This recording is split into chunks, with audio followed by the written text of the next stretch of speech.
Morning students. The topic is business studies and management. In this topic, in your syllabus, there are total 4 units and 7 chapters we have to cover in this business studies and management paper. So, let's start. Let's consider the unit number 1. The name of the unit is Nature, Significance, Nature, Significance, and Functions of Management. Nature, Significance, and Functions of Management. Accordingly, in your book, there are 2 chapters for this syllabus number 1. This total topic is divided into 2 chapters. First chapter is Nature and Significance. Nature and Significance of Management. And the second chapter is about the different functions of management. In class 11 itself, you people have already covered what is business studies. Now in class 12, you have to cover the management part, business management specifically. Next comes to unit number 2. This is the unit number 1. Then comes to unit number 2. Unit number 2 tells about principles of management. Principles of management, as well as it also covers the business environment.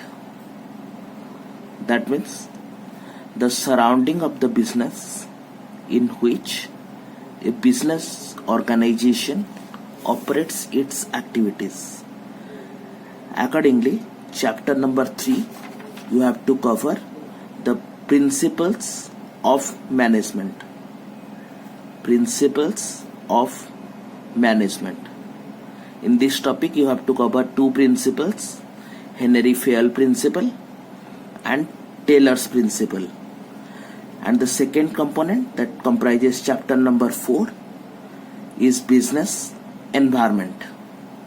There are 2 chapters for this unit number 2. Now comes to unit number 3. This unit number 3 comprises of another 2 important areas of business management. First one is financial market. That means the funds where it is available and its utilization in the business. And the second aspect, the most important aspect, is marketing management. So production is not only the important thing, the other important aspect is the marketing. So accordingly, there are another 2 chapters covering these 2 areas. Chapter number 5 comes to financial market, and the second one, chapter number 6, consists of the marketing management.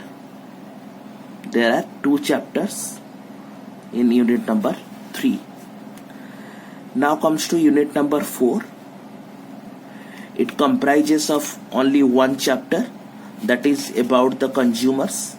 So the next unit is consumer protection. Consumer protection. In this unit, you have to cover only 1 chapter, that is chapter number 7. In this chapter number 7, you have to cover 1 law related to consumer protection. So in this chapter itself, it is consumer protection. you have to study what is consumer protection, its concept and importance.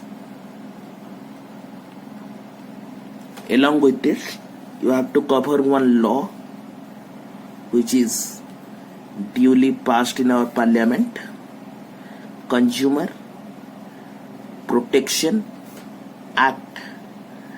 This law was enacted in 1986, Consumer Protection Act, in order to provide protection to the consumers. So this is the total syllabus of your business studies and management. So now today we will start the unit number 1 and chapter number 1, nature and significance of management. Now comes to chapter number 1.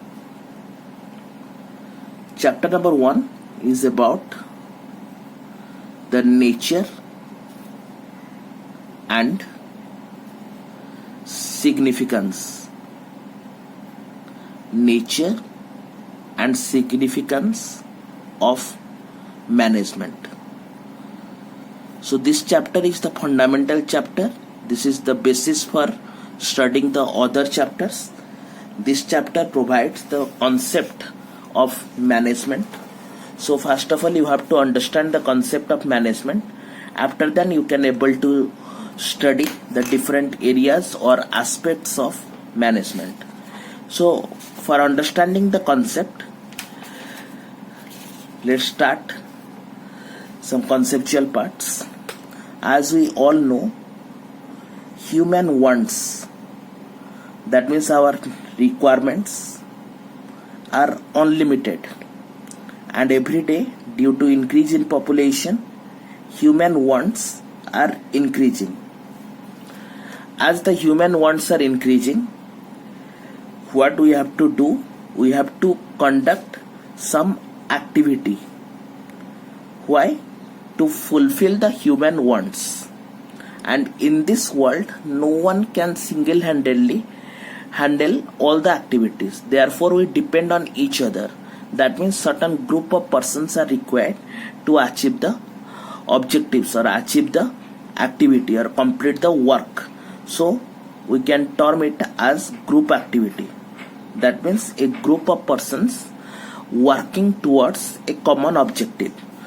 So group activity which is always directed towards a goal, or we can say objective.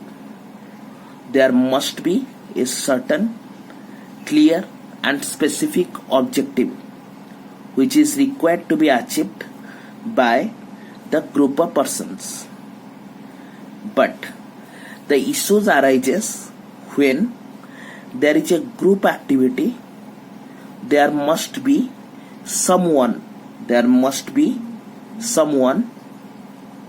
who is required to direct and control the activities. Must be someone to direct and control the activities. That means help the group to achieve the objective. So question arises, who is this person? So in relation to a business, this person is considered as the manager. So he has the responsibility of managing a group of persons and their related activities in order to achieve the objectives of the business. So question arises, what are the different types of activities involved in a business which are required to be directed and controlled by the manager? So group activity, for example, we can say it requires proper planning, because without plan nothing can be achieved. Proper planning. Then clear cut objective, that means what is to be achieved, clear cut objectives. Then defining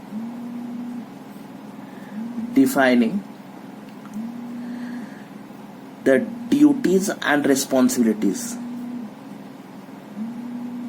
That means the responsibilities of each persons in order to achieve the goal or objective of the business. So assigning duties and responsibilities. Okay. Next question arises, the direction and control of the activities. Direction and control of the activities. So if these things are properly done, then we can say the business organization or any organization, whether it is non-for-profit organizations like school, colleges, institutions, everywhere, whenever there is a group of persons working, it requires a manager to direct and control the activities. If these things are clearly defined and properly led, then it results in success. Success means achievement of the objectives. Let's make some simplification. The activities related to the business, it is already covered in the class 11th itself. However, you people know about economic activities. There are 3 economic activities. One is employment, one is business, another one is profession. So in relation to business, what are the activities which are required to be performed in order to satisfy the human wants?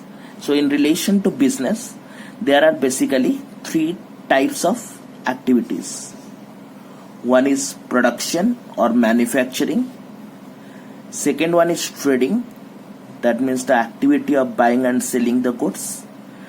And the last one is services. Production, trading and services. And we all know the combination of trading and services is known as commerce. So commerce equals to trading plus related services. The simple thing, management is present everywhere, but in relation to business, when we apply the principles of management, it is known as business management. In business, there is always involvement of group activity. Therefore, someone is required to direct and control the business activities. Why it is required? In order to achieve the goal or objectives of the business. So we can say a manager has to conduct proper planning, clear-cut objective, defining the duties and responsibilities, then direction and control of the activities. If the manager is able to perform these functions, then we can say success can be achieved. That means objectives can be easily achieved by the business organization. Clear? So based on that, we have to cover certain concepts of management. So let's start. Point number 1, concept of management. Concept of management. So whatever we have discussed here, we have to make a note of all these discussions. So point number 1, human wants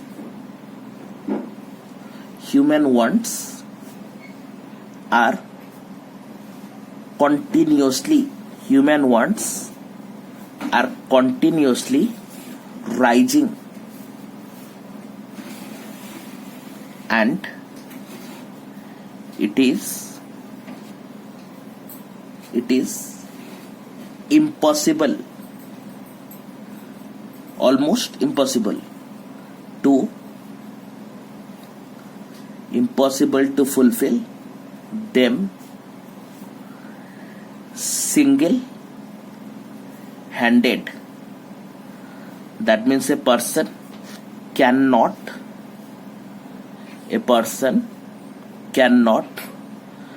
achieve the results single-handedly. So what happens in such a situation?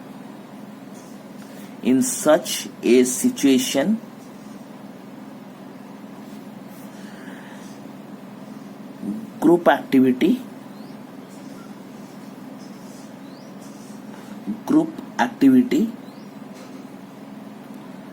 fulfills the requirement. That means a combination of persons working towards a common objective. Group activity. Accordingly, point number 2, whenever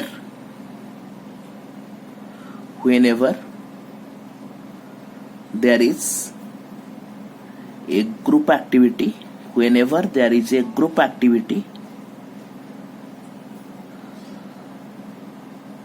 there must be someone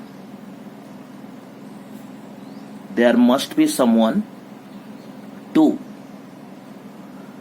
direct and control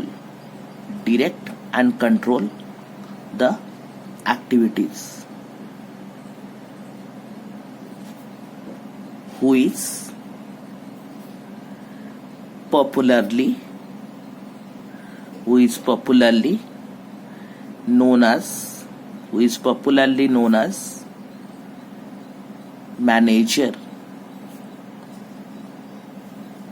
The person who direct and control the group activities in order to achieve the objectives. Next, in every business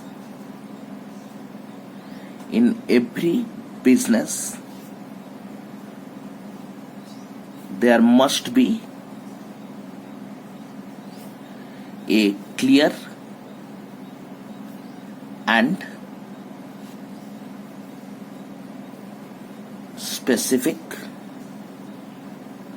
objective, or we can say goal, to be achieved through a group of persons.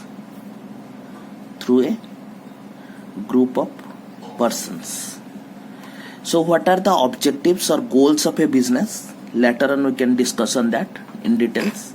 Objectives and goals. Basically, every business organization has the objective of survival. Initially, every business organization wants to survive in their business, and after the survival of the business, the next objective comes to growth of the business, and after achieving the growth, the next phase or objective of the business is to earn recognition or to earn the income and the profits. So objective must be clearly defined. Then only the group of persons can be directed to achieve this objective. So we can say another line: manager perform all those tasks in order to achieve the objectives. So we can say, therefore, whatever a manager does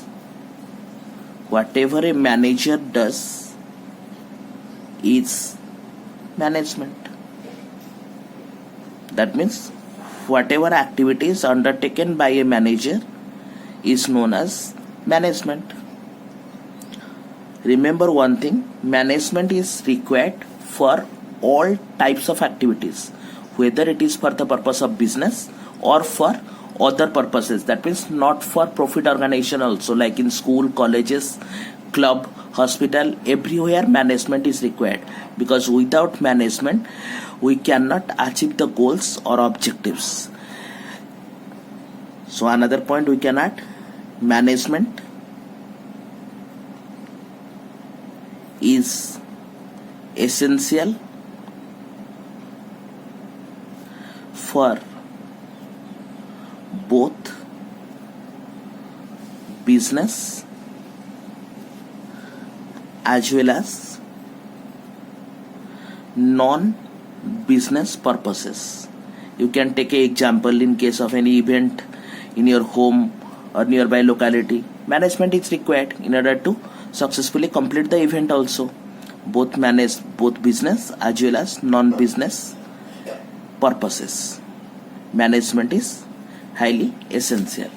So basically here also we can make some sort of reference in management. What are the activities of the manager?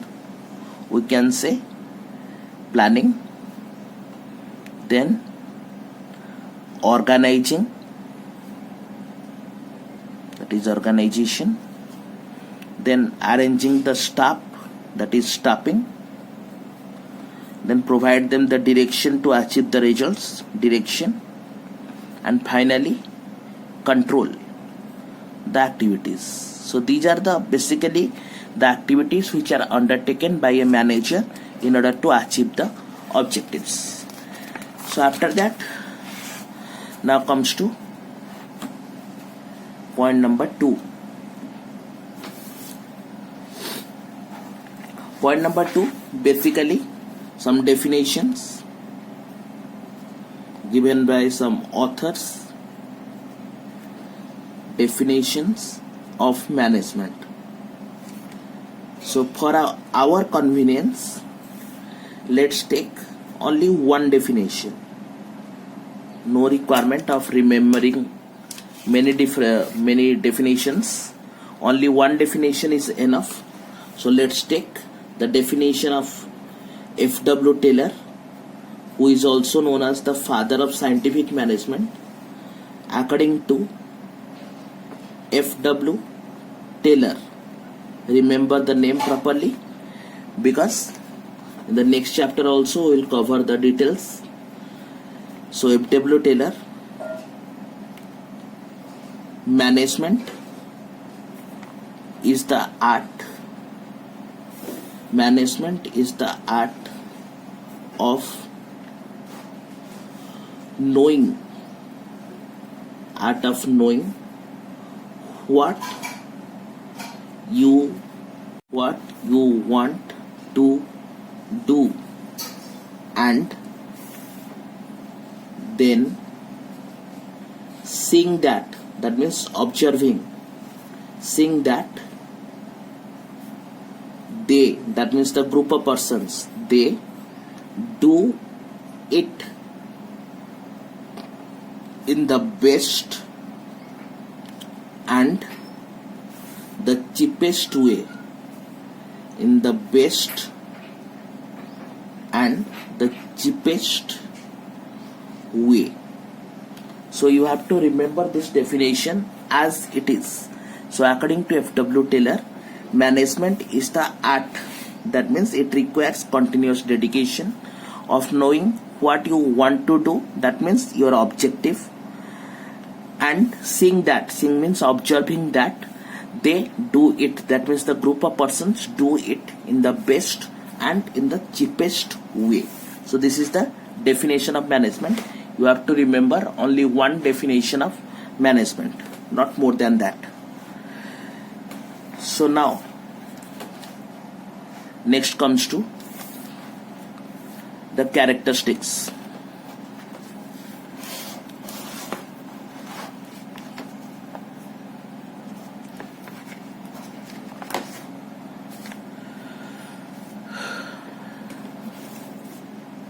Just a minute.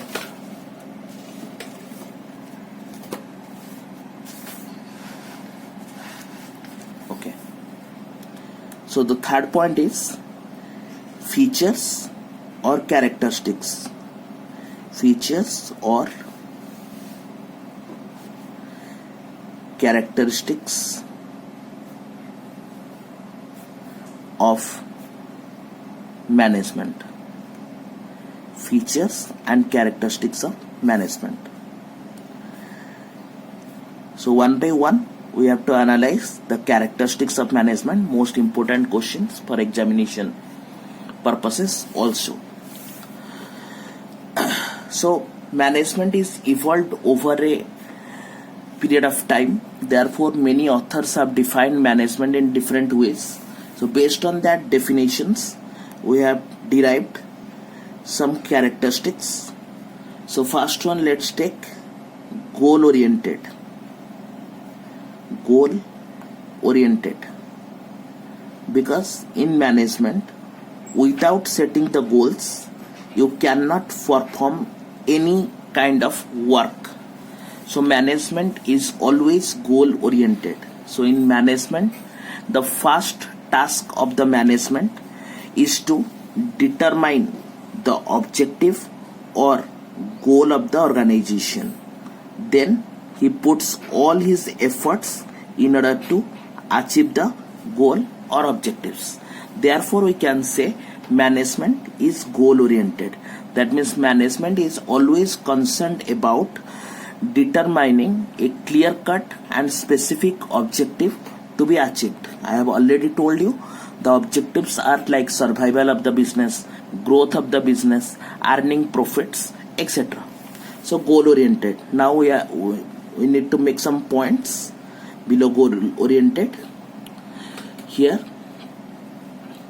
management is always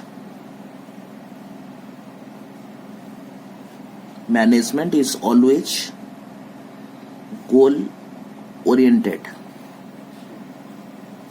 comma, as no activities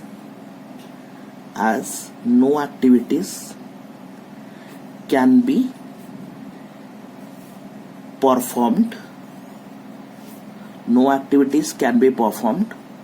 without determining a specific objective. Without determining a specific objective. The objective of every organization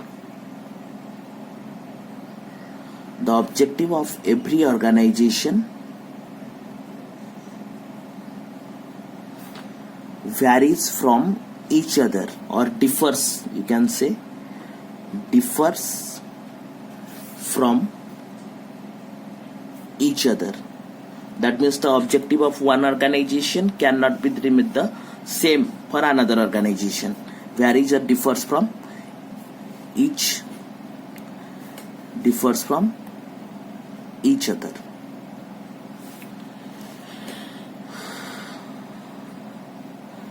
The objectives. What may be the objectives? The objectives may be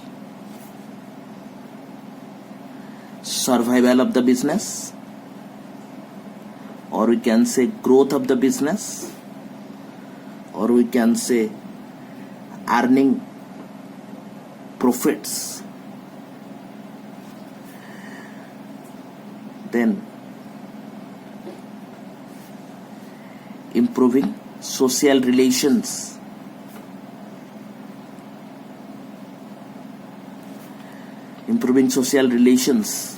then contributes towards the economy. That means for the country, towards the economy, etc.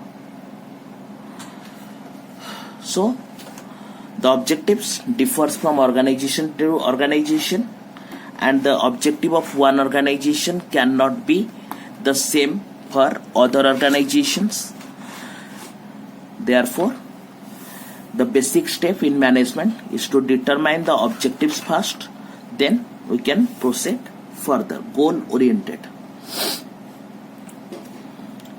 The second characteristics arises is pervasive.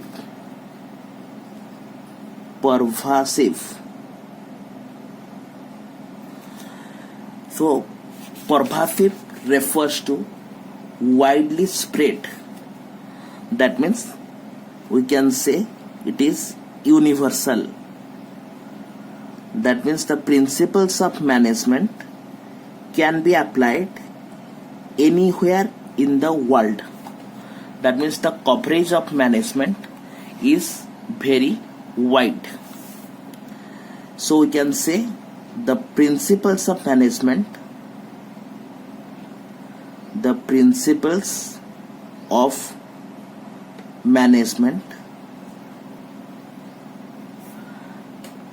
is widely spread all over the world. Widely spread all over the world. In simple terms, in simple words, we can use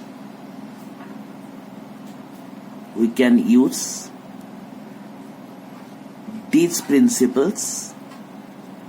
We can use these principles in every type of organization. That means whenever there is a group activity, we can use management, every type of organization, all over the world. All over the world. So accordingly, we can make another point. Management is applicable. Already we have covered that point. Management is applicable to both business as well as non-business activities. So management can be used everywhere. The principles of management remains the same. That means all over the world, whenever there is a group activity, the management principles can be duly applied for achieving the objectives for that particular activity. So in order to achieve the objectives, management principles can be used. Then comes to the third characteristics. Management is multi-dimensional. That means it covers different areas of study.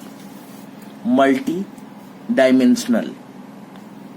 We can say many areas of study. Multi-dimensional. So for our study purposes, let's make 3 parts. Multi-dimensional, 3 parts. One is related to work.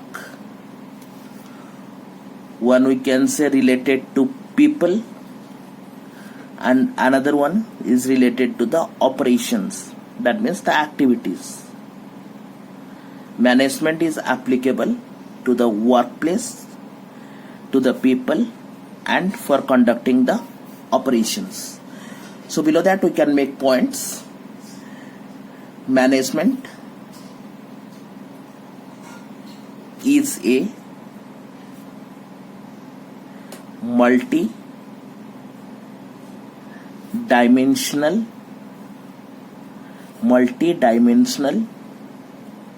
activity which covers different aspects to achieve the goals. To achieve the goals. Basically, or we can say generally, basically management covers the work or field activities, comma,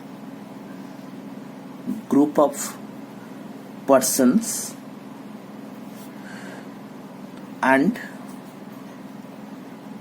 the operations of any organization. So these are the areas where management is applicable or management is required to achieve the success.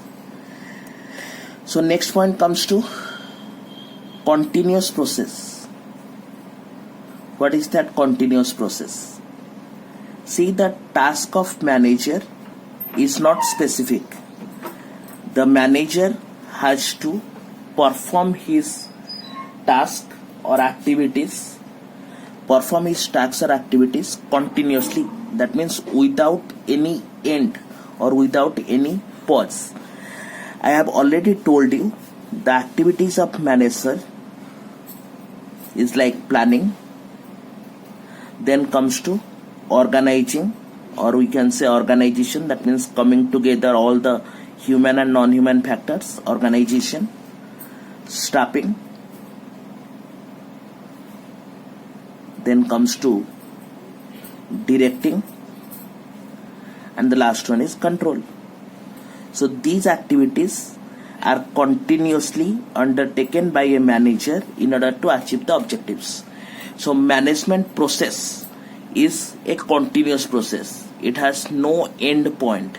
That means planning, organizing, staffing, direction and control moves continuously in order to achieve the business objectives. So we can say the process or functions of management, process or functions of management has no end point. That is, it is continuously undertaken for achieving the results.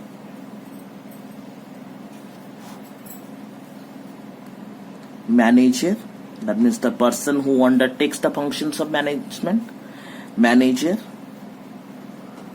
undertakes these functions continuously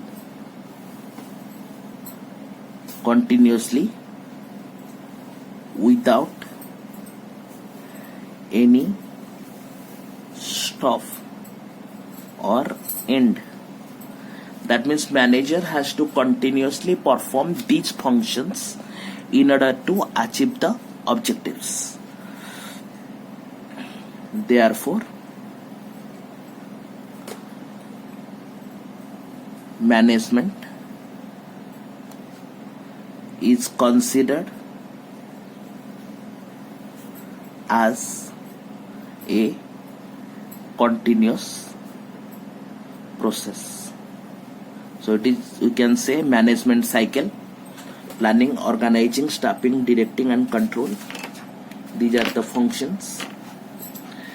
The next characteristics already we have covered. Group activity. This point already we have covered in the concept part also. Whenever there is a group activity, it requires management. So we can say management is required whenever is required whenever a group of persons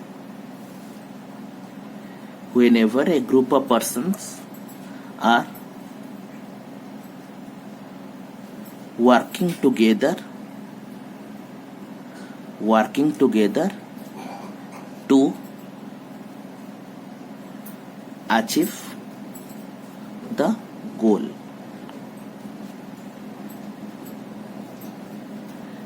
Every group activity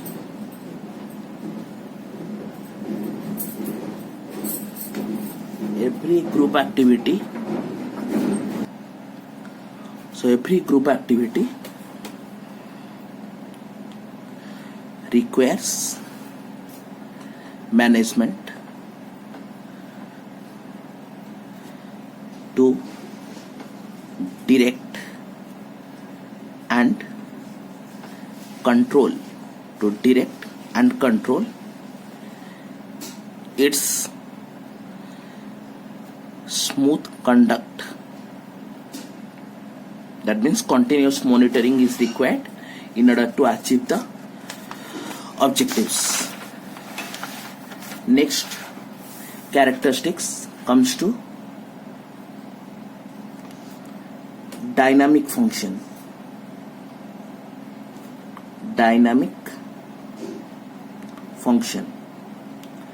The word dynamic means keeps changing. That means as per requirement, management can be suitably modified or changed. That is known as dynamic. So we can say change as per requirement. That means whenever the business requires any modification in the activities, in the plans, it can be possible in management. So we can say the principles of management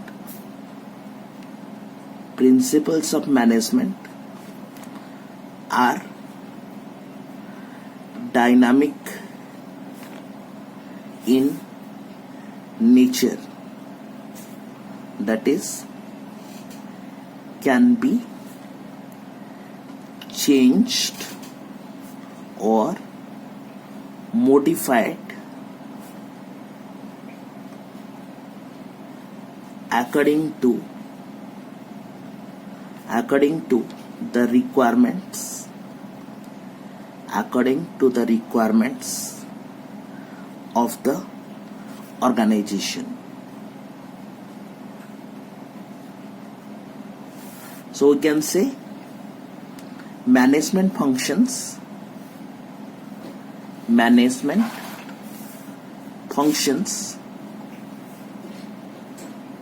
are flexible in nature. Management functions are flexible in nature,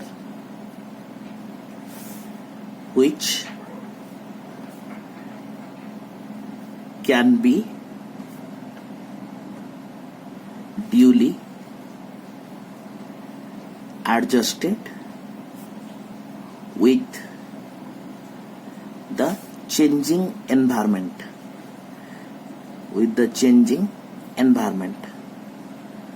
Whenever there is a change in the business environment, management principles can be suitably modified or changed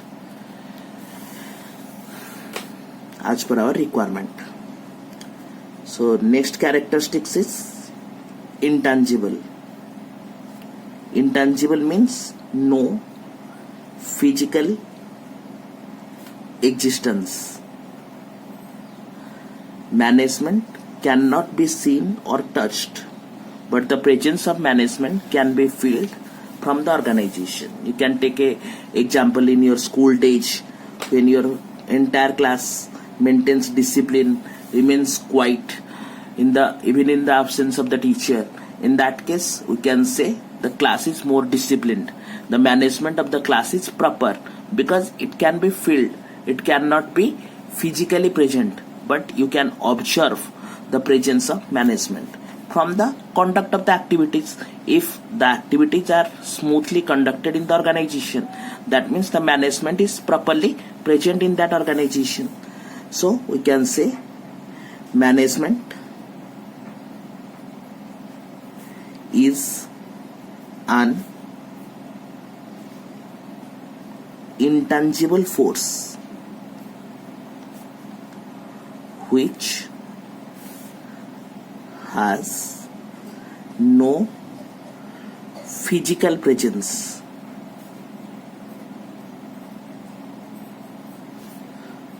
but it can be observed from the conduct of activities. A properly managed organization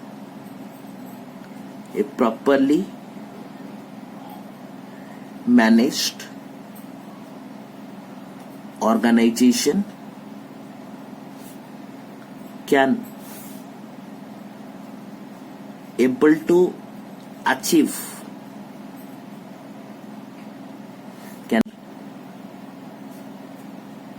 properly and vice versa. That means if management is not present, you cannot achieve the goal properly. So these are the characteristics of management: goal oriented, pervasive or universal, multi-dimensional nature, continuous process, group activity, dynamic functions, and intangible. So you have to cover these things in the first class: the concept, definition, and characteristics of management. In the next class, we will cover the objectives and importance of management. Okay, thank you all of you. Copy the notes properly.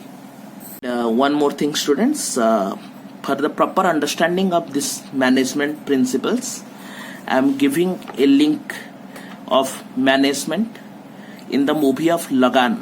Have you all watched that movie Lagan? So I am giving a description of management in Lagan movie. In the description itself, you can watch this video after completing the class. Okay, thank you.